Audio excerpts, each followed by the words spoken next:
오늘 본문 속에 기록이 되어져 있는 말씀은 예수님의 탄생 사건을 기록하고 있습니다.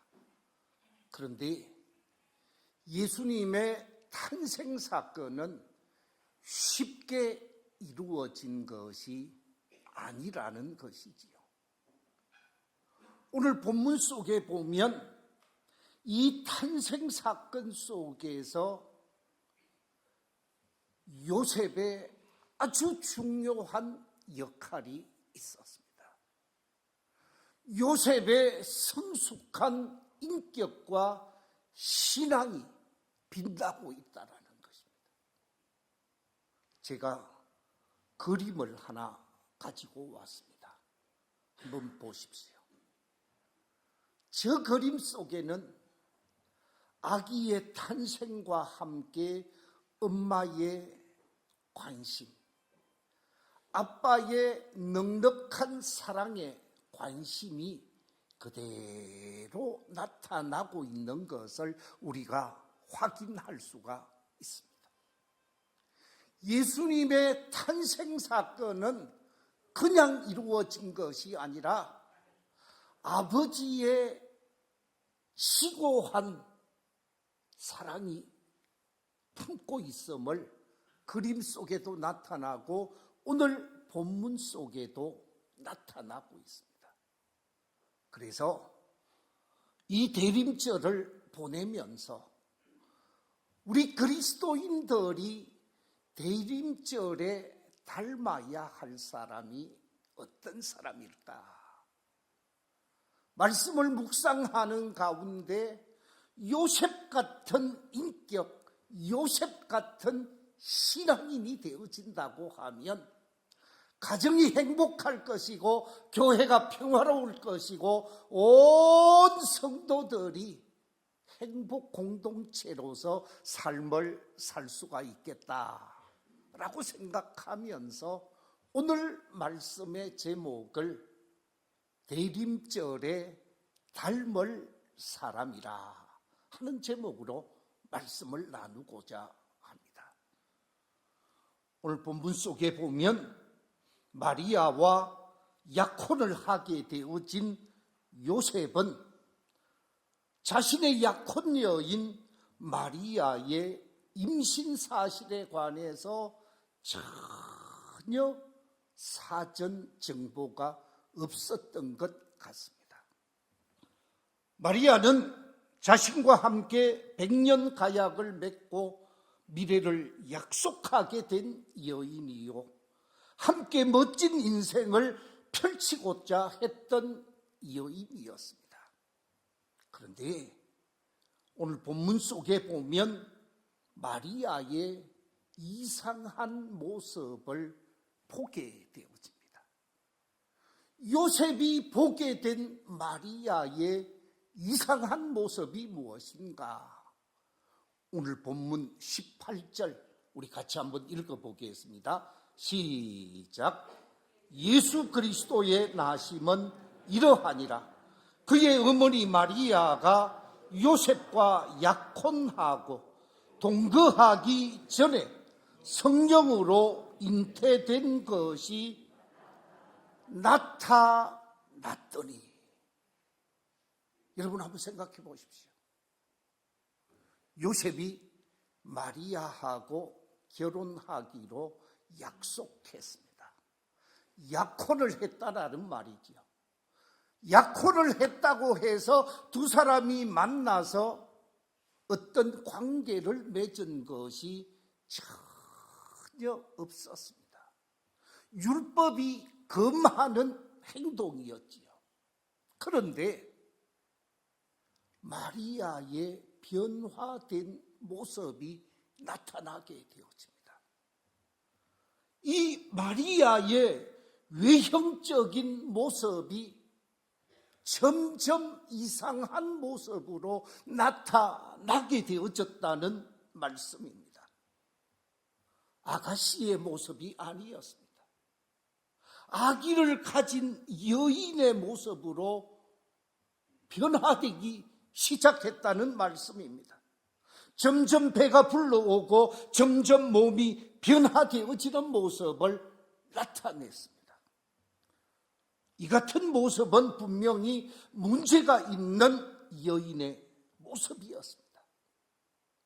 이 같은 모습을 요셉이 확인하고 오늘 본문 속에서 요셉의 성숙한 신앙, 요셉의 성숙한 인격을 발견할 수 있기에 우리가 요셉을 닮았으면 좋겠다 하는 의미로 대림절에 닮을 사람 요셉의 신앙과 인격이 어떠한가, 저는 세 가지 측면에서 함께 말씀을 나누면서 은혜를 받고자 합니다.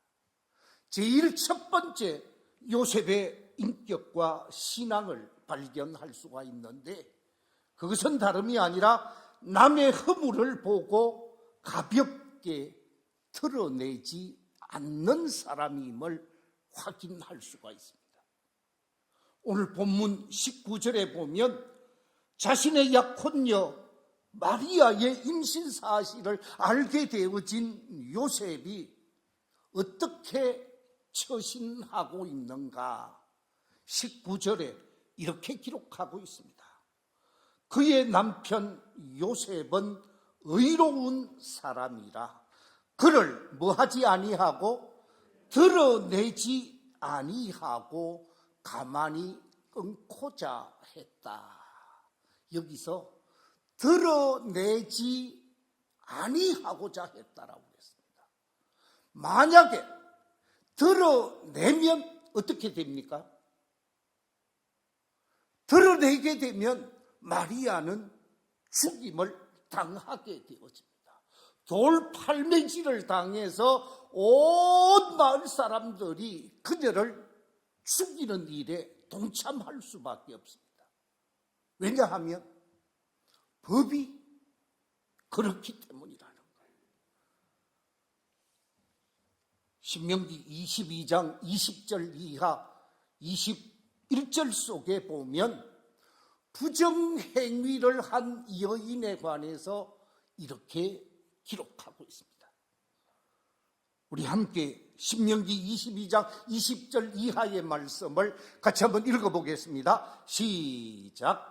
그 일이 참되어 그 처녀에게 처녀의 표적이 없거든 그 처녀를 그의 아버지 집 문에서 끌어내고 그 성읍 사람들이 그를 돌로 쳐 죽일지니 이는 그가 그의 아버지 집에서 창기의 행동을 하여 이스라엘 중에서 악을 행하였습니다.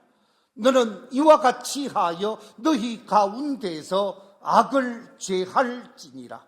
어떤 남자가 유부녀와 동침한 것이 드러나거든 그 동침한 남자와 그 여자를 둘 다 죽여 이스라엘 중에서 악을 죄할지니라.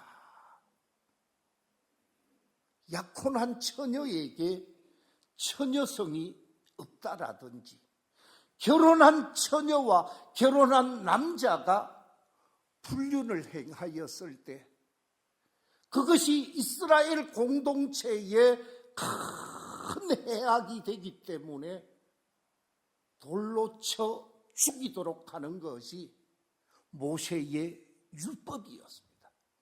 그래서 이스라엘 유대교인들은 다 이 법을 쫓아서 삶을 살았다라는 것입니다. 가정을 가지고 있는 유부남, 유부녀도 마찬가지였습니다. 잘못된 행동과 부정한 행동을 취했을 때 온 성읍 사람들이 돌을 던져 죽이는 것이 그 나라의 법이었습니다. 민수기 22장 22절 이하 23절에도 보면 이렇게 기록하고 있습니다. 처녀인 여자가 남자와 약혼한 후에 어떤 남자가 그를 성읍 중에서 만나 동침하면 너희는 그들을 둘 다 성읍 문으로 끌어내고 그들을 돌로 쳐 죽일 것이니 그 처녀는 성 안에 있으면서도 소리 지르지 아니하였으며 그 남자는 그 이웃의 아내를 욕보였음이라. 너는 이같이 하여 너희 가운데서 악을 제할지니라. 법이 불륜을 행하고 부정을 행하였을 때 쳐 죽이도록 하는 것이 법이었다라는 것입니다. 만약에 요셉이 마리아의 잘못된 모습, 마리아의 그릇된 행동이라고 생각을 하고 온 세상 모든 성읍에 알렸으면 그 사건이 일어남과 동시에 돌팔매질을 하여 죽었을 것입니다. 예수님은 이 땅에 태어나지 못했을 것입니다. 그런데 우리가 잘 아는 말씀, 사랑장이라고 하는 고린도전서 13장 4절에 보면 사랑은 오래 참는다고 그랬습니다. 베드로전서 4장 8절에 보면 사랑은 허다한 죄를 뭐 한다고요? 덮는다고 말씀하셨습니다. 참고 덮어주면서 이 사건을 어떻게 해결할 것인가? 자신의 약혼녀 마리아에게 변화된 모습, 배가 점점 불러오는 모습을 보고 이것을 어떻게 할 것인가? 참고 참으면서 오늘 성경 속에서 이 요셉은 드러내지 아니했다고 했습니다. 덮어 주었다라는 말씀이죠. 그렇습니다. 참된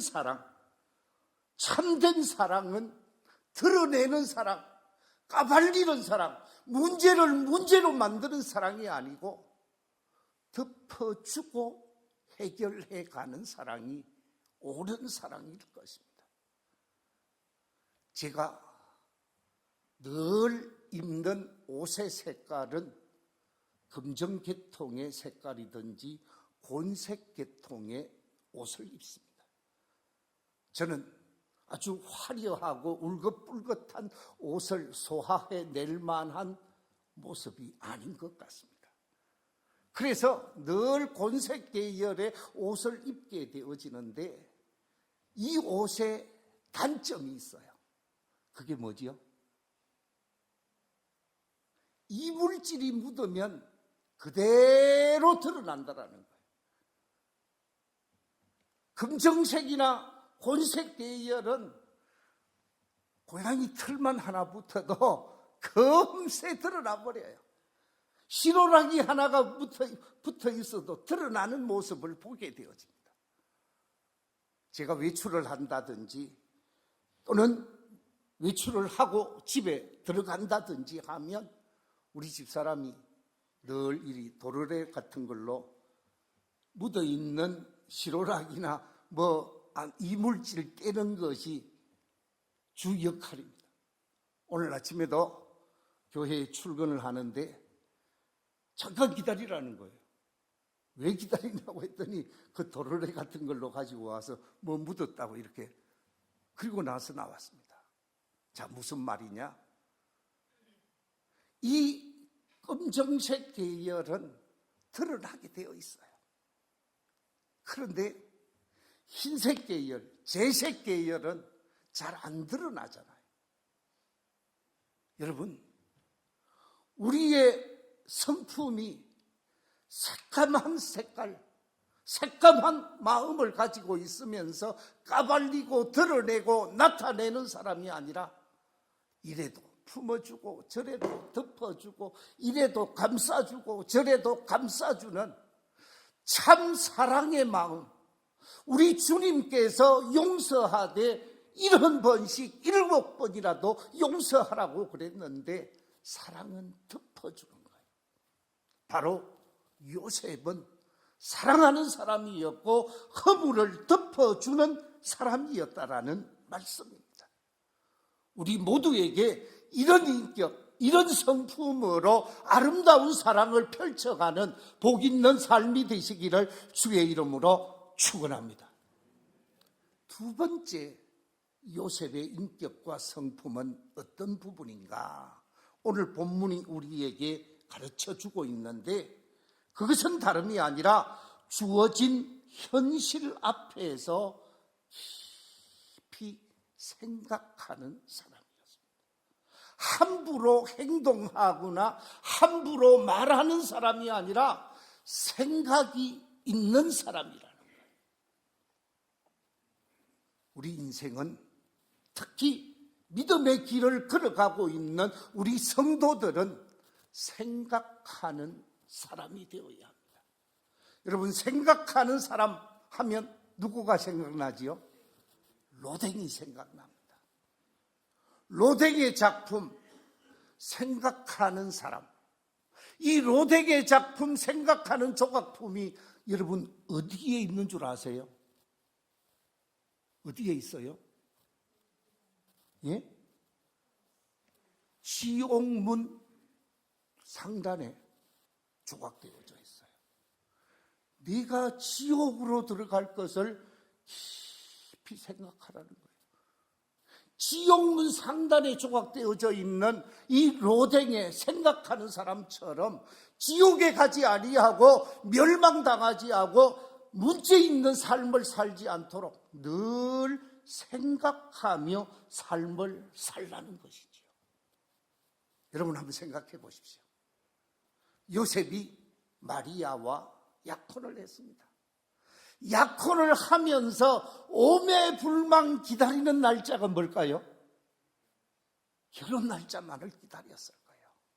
결혼해서 알콩달콩 행복하게 살아야지 라고 생각을 하고, 우리나라 사람들이 쓰는 말로 깨가 쏟아지는 인생을 살아야지 라고 생각을 하고 결혼 날짜만을 기다렸을 터인데, 결혼 날짜는 다가오는 것이 저 뒤에서 느림보로 다가오는데 자신의 아내의 배는 토끼처럼 금세 막 불러오니까 이게 심각한 문제인 거예요.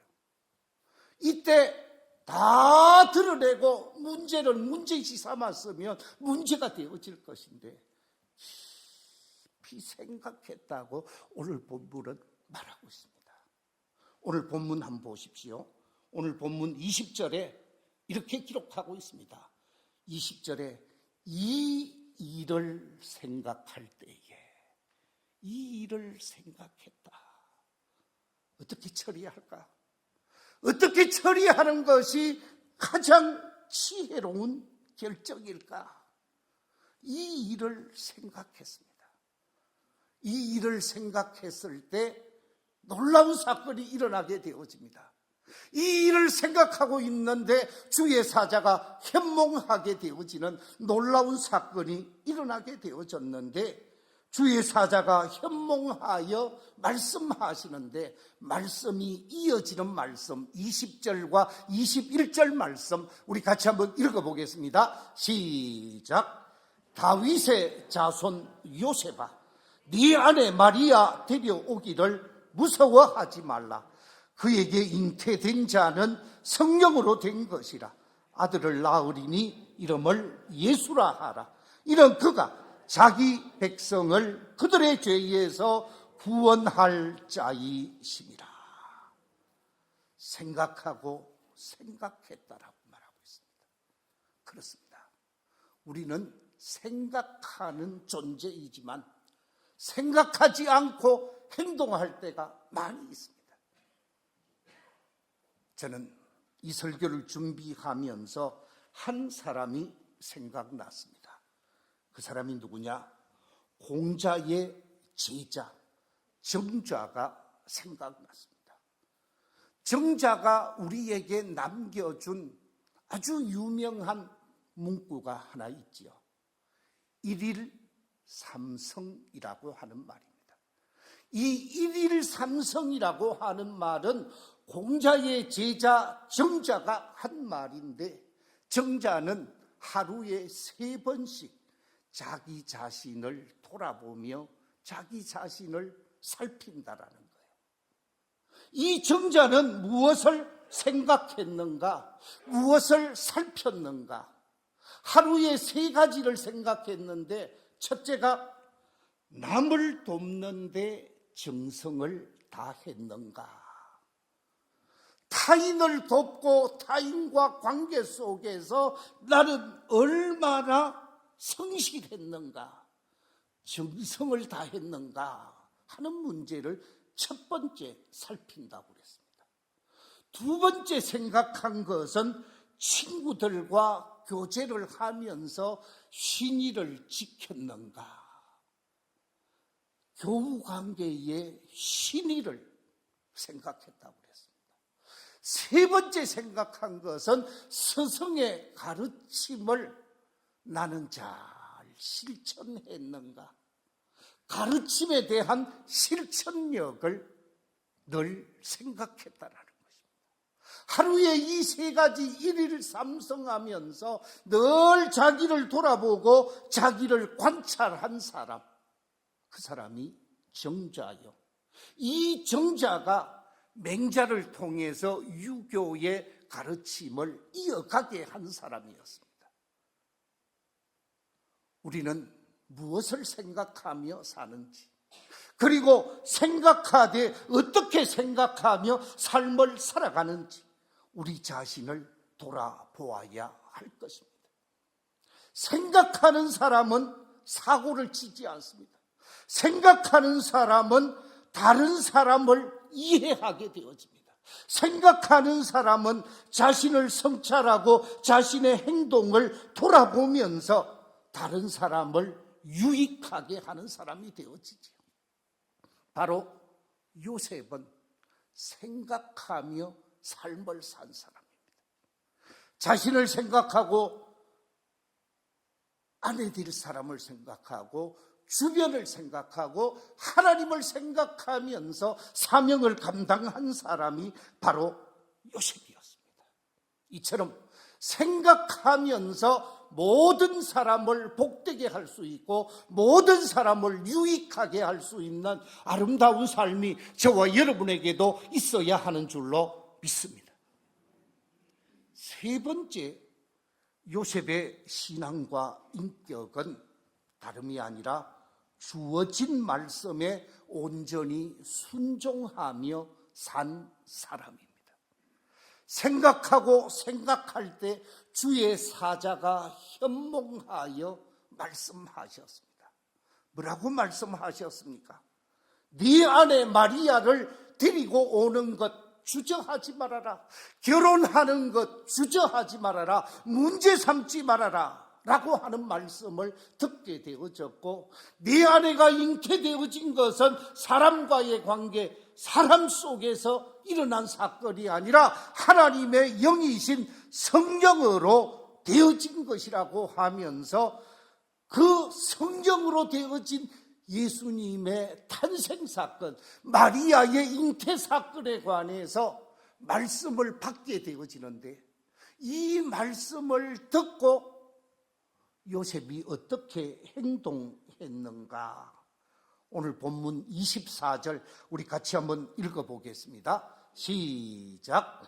요셉이 잠에서 깨어 일어나 주의 사자의 분부대로 행하여 그의 아내를 데려왔으나 아들을 낳기까지 동침하지 아니하더니 나음의 이름을 예수라 하니라. 주의 사자의 말씀을 듣고 그 말씀을 듣고 분부대로 행동했다 그랬습니다. 말씀을 듣고 그 말씀에 순종했다라는 것이죠. 그 말씀을 듣고 그 말씀대로 행동했다라는 말씀입니다. 그렇습니다. 이처럼 데려와서 가정을 이루고 하나님의 놀라운 역사의 주인공이 되게 되어지는 놀라운 사건이 바로 요셉의 훌륭한 인격 속에서 나타나게 되어진 거죠. 만약에 요셉이 깨어있지 않았고, 만약에 요셉이 믿음의 사람이 아니고 성령의 사람이 아니었다면 어떻게 되었을까? 마귀의 유혹에, 마귀의 미혹에 이끌려서 죽이라고 문제를 문제 삼으라고 미혹하고 유혹했을 때 거기에 넘어가 버렸으면 어떻게 되어졌을까? 요셉은 성령의 사람이었습니다. 믿음의 사람이었습니다. 하나님을 온전히 믿는 믿음의 사람이었기에 가만히 끊고자 했던 사람이었지만 주의 사자의 말을 듣게 되어지고 그 말대로 행동하면서 문제를 문제시하지 아니하고 도리어 문제가 합력하여 놀라운 선한 결과로 나타나게 한 것이죠. 여러분, 좋은 신앙, 어떤 신앙이 좋은 신앙이겠습니까? 정말 좋은 신앙의 척도가 무엇일까? 저는 좋은 신앙의 척도는 딱 한마디로 말씀에 온전히 순종하며 사는 사람, 그 사람의 신앙이 좋은 신앙이요, 그 사람의 신앙이 복된 신앙일 것입니다. 말씀에 순종하지 아니하고 말씀을 외면한다고 하면 그 사람은 주의를 지키고 11조를 드리고 아무리 선행을 해도 좋은 신앙인이라고는 말할 수가 없을 것입니다. 하나님의 사람 사무엘을 통하여 사울에게 주어진 말 우리가 잘 알고 있습니다. 사무엘상 15장 22절 이하에 이렇게 기록하고 있습니다. 여호와께서 번제와 다른 제사를 그의 목소리를 청종하는 것을 좋아하심같이 좋아하시겠나이까? 순종이 제사보다 낫고 듣는 것이 수양의 기름보다 나으니 이는 거역하는 것은 점치는 죄와 같고 완고한 것은 사신 우상에게 절하는 죄와 같습니다. 여러분, 순종은 그 어떤 것보다 귀하다라는 말씀, 제사보다 귀하다라고 말씀하고 있습니다. 오늘날로 치면 하나님의 말씀에 순종하는 것은 1년 52주 주일 성수하는 것보다 더 귀한 모습이라는 것이죠. 그렇습니다. 요셉은 말씀에 순종한 사람이었습니다. 말씀에 순종함으로 하나님의 뜻을 이루게 한 사람이라는 말씀입니다.